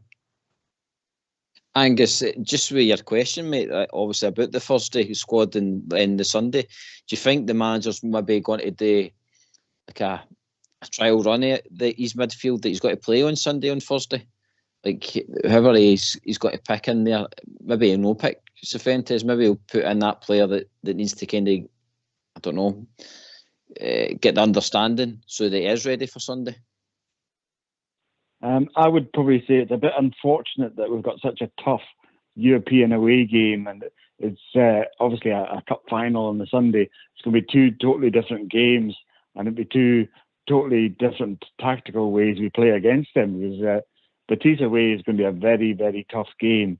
And, Aberdeen on Sunday, we know they're going to play it for their Champions League Cup final or something like that. So I don't know if we can play the same sort of players on the Thursday night as we might do on the Sunday. Who would you see just on Sunday, mate? Who would you put in then? If what you've seen the squad and the kind of setup that Clement plays, have you got anybody in mind that could slot in there? I'm probably struggling, to be honest. I had Bailey Rice in my thoughts, but it's a lot to ask a 17-year-old to come in and play such a big game. So I don't know. I like the look of Sterling and the fact that he's got real pace and he's got a real determination. What about Robert? What about could we possibly see John Souttar maybe move up and cover that position? No. Probably not, mate. Nope. Nope. Next. Absolutely. No, next, please. No, I think it probably is going to be Sterling or King that goes in there. I don't think he'll want to shuffle about too much with defenders moving into the midfield and covering. I know maybe another option would be if Sterling's to go right back, could you move Tav to right wing and have somebody in the middle and Cantwell drop deep? Probably not, because that seems more reshuffling. Do you know what I mean? I think you want to keep as much consistency as possible and just have somebody in there to do the job. You know what you're going to get from Lundstram. He'll be the kind of the enforcer, dictating the ball, playing the long passes, the short passes, dropping into the defence. But if you've got Sterling in beside him, he could be the one that drops in to receive the ball and allow Lundstram to kind of be almost free in the middle as a kind of out ball. And I think that's maybe when Jim also said about a tactical change. Maybe if Sterling's there, that allows him to go to a back three to allow Barisic and Tav to push it a wee bit further up the park on Sunday. I don't think it would be asking another defender to do it. I think it's going to be Sterling or King, personally. Since I shocked Robert there with that name, what about if Lundstram moved back and we put in Sam Lammers? Good God. No,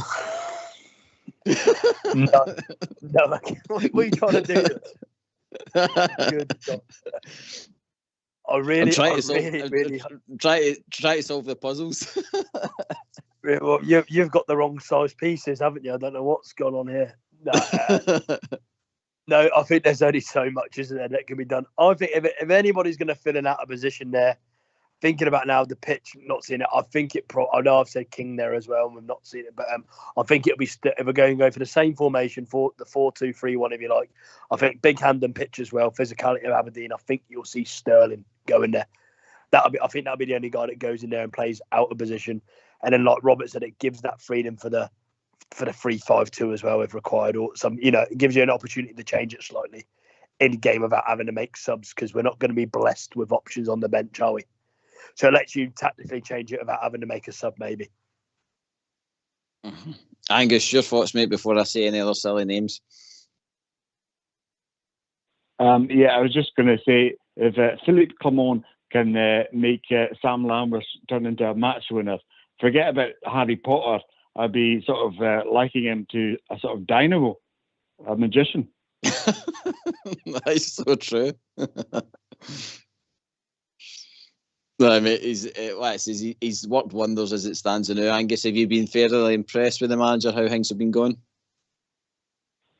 Yes, I've been very impressed in what he's managed to get out of players that were sort of letting us down earlier in the season, and they've been very sort of consistent. And I think the attitude as well of the players.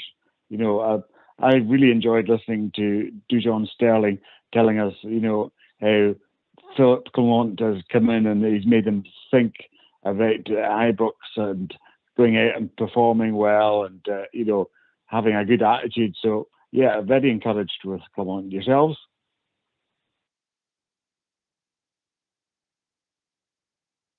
100% for me as well, Angus. I'm very, very impressed with how he's getting on. No complaints from me.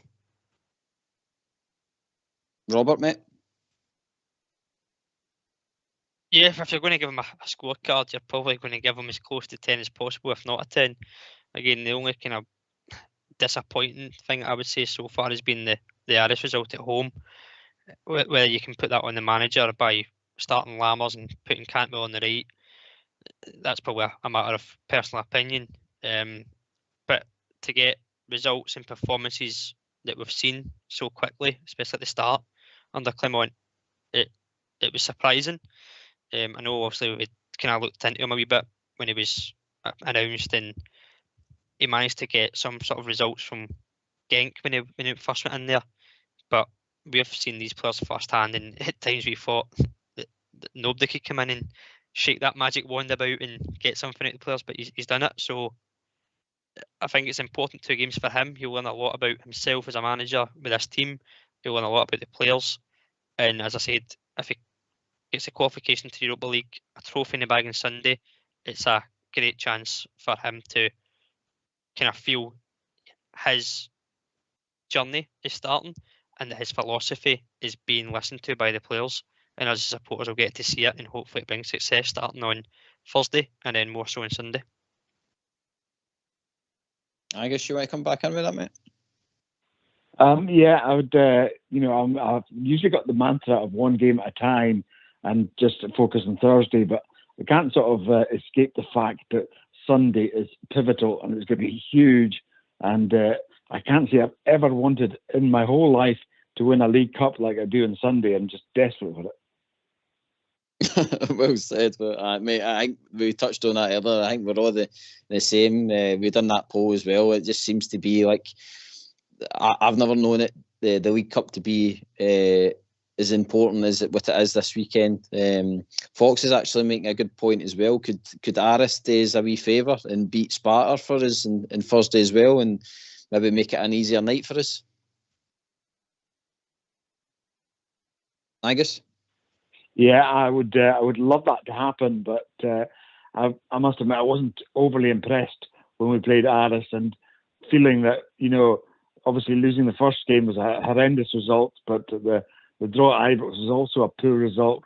So, I hope that Fox is right and they can do us a favour, but I just can't see it, to be honest. I think the first time the 2 teams played, it was quite an end-to-end game, wasn't it? Yeah, end-to-end game. I mean, they've got a bit of pace up front. They've got a threat with the pace with a team pushing forward. They can punish a team, whatever. I mean, it's a sorry state of affairs. There are only 4 points that came from us, isn't it? You can be hopeful. A lot stranger things have happened in football. It's definitely not out of the question, but I think we're definitely going to have to take care of ourselves on this one. I highly doubt it. It'd be great if it does. We deserve a bit of luck. We don't get much, do we? No, and let's say considering we don't get any help for our league when it comes to let's say challenging for trophies and stuff like that. Robert, I think it's all down to us on Thursday, buddy. It is, and I think another aspect is their game kicks off at the same time as us, so it's not if one of our games is earlier than the other. We kick off at the same time, so we can't be relying on Aris to help us out. We just need to go and do the job that we know we can do. We put up a good performance against Betis at Ibrox. I know there's been some kind of injuries since then for both sides, but it'll be a great game, I think. And if we go and make a good account of ourselves, we know we can get a result and a performance, especially. But there's certainly no help when it comes to days off or games off, whatever. Another thing to think about is for Sunday, looking ahead, is Aberdeen play as well on Thursday, but they're at home, believe it or not, in the Conference League, but they do have an early kick-off against Frankfurt, so they've got a few hours in the tank ahead of Sunday, which is one to keep an eye on as well. Aye, Jim, I think Aberdeen, it wouldn't surprise me if they put out a weekend team and put all their full focus on Sunday.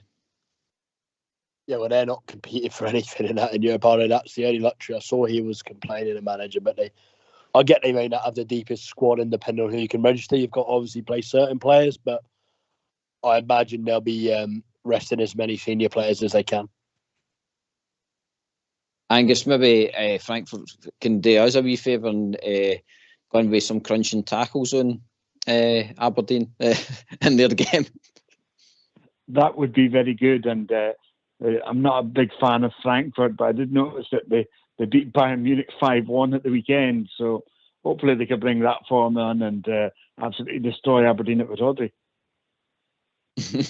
Aye, and dent the confidence a bit, Angus. I think that's what I'd be liking to see.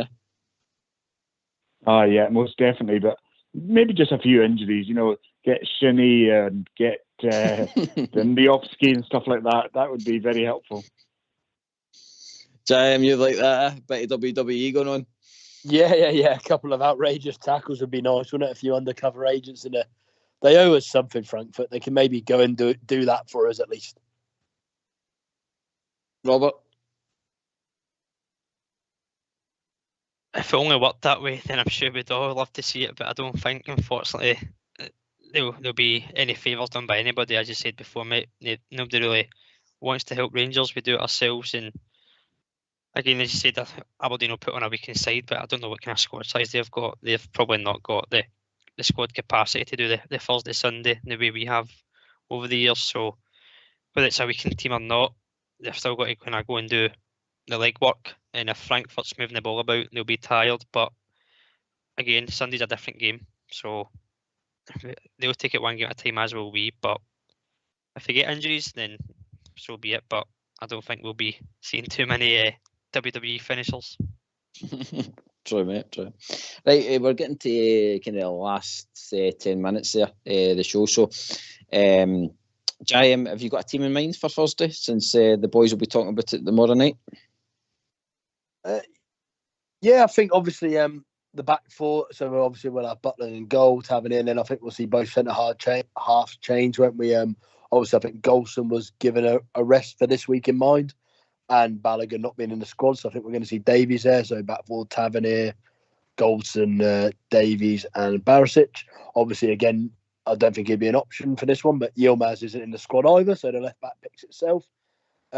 See the same two holding midfielders. Obviously, Cifuentes can play, so we'll see Lundstrom and Cifuentes, and then I think we'll just see McCausland, Campwell, Seamer, and Big Dessers up front. No, I mean, I don't think there'll be much change to that starting 11. Angus, mate, you any thoughts on? Yeah, I'd have a slight change. I would like to give maybe someone like Dujon Sterling a start and give him minutes in his legs on sort of Thursday night. So, but everything else I'd probably agree with, to be honest.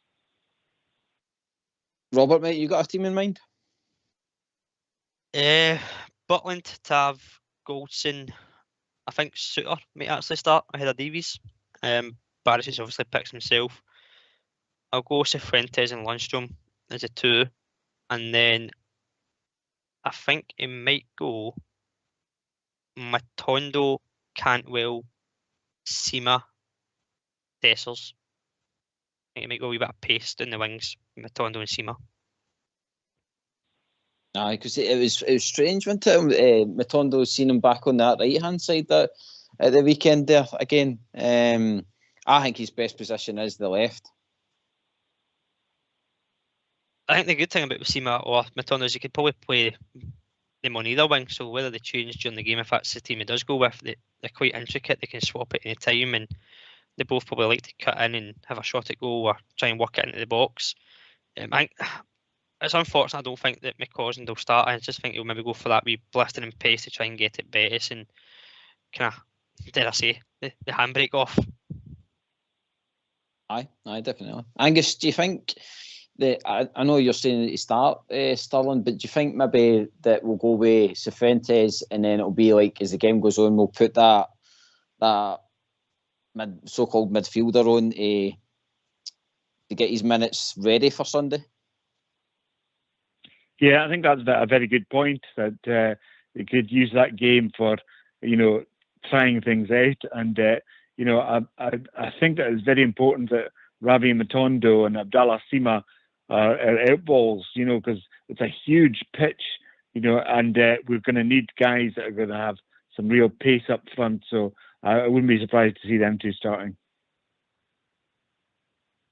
Jim, it would be nice for us to get a wee win there in Sevilla. The last time we were there, it was unfortunately not the way it went, but it'd be nice for us to take a wee win back to Ibrox. Yeah, some memories of a good trip over there, just obviously not the result. But no, it'd be good for the players, and we can definitely do it. I mean, this team's capable of doing it. Obviously, maybe tonight we've been talking about that. Maybe we've been talking that we, for some reason, don't think a win's possible. Of course it is. That squad of players is capable, but I think we're just aware that, we're down to our last legs in regards to men, and there's maybe not the strength and depth to change things during the game. But that every starting 11 that we've said between us, well, that's more than capable of going there and getting the win. Yep. Right, we're nearly at finish time, so just your final thoughts, Angus, mate, on the team and obviously marching on to Sunday. I think it's an absolutely huge week for everyone involved with Rangers Football Club, with Philippe Clement and the players and the supporters and the directors and everyone. And I'm going to steal a phrase I really like from the sort of Rangers radio regulars. It's Blue Star. He's always saying onwards and upwards. So that's how I feel as well for that. Well said, mate. Well said. Yeah, it's our own Blue Star. He does like saying that. Well said, mate. And thanks very much for giving us a call tonight, mate. Great points. And like I says, please phone in during the week, mate. Anytime you're available, give us a wee call, okay? Yeah, no problem. And guys, you're doing a great job. I really enjoyed listening to the show, and it's very, very good points you all made tonight, and keep up the good work. Brilliant, mate. Appreciated. Robert, mate, final thoughts? It's a massive week for us, mate. Starting on Thursday, and obviously carrying it on into Sunday. So hopefully 2 big performances, 2 big results. But could be very season defining, and we kick on from this. But thanks again for the show tonight, mate. Enjoyed that one. Cheers, mate. JM, mate, your final thoughts as well, bud? Yeah, the start of a massive week, isn't it? The excitement is just starting to creep in. I got a bit overexcited. I thought it was Wednesday today.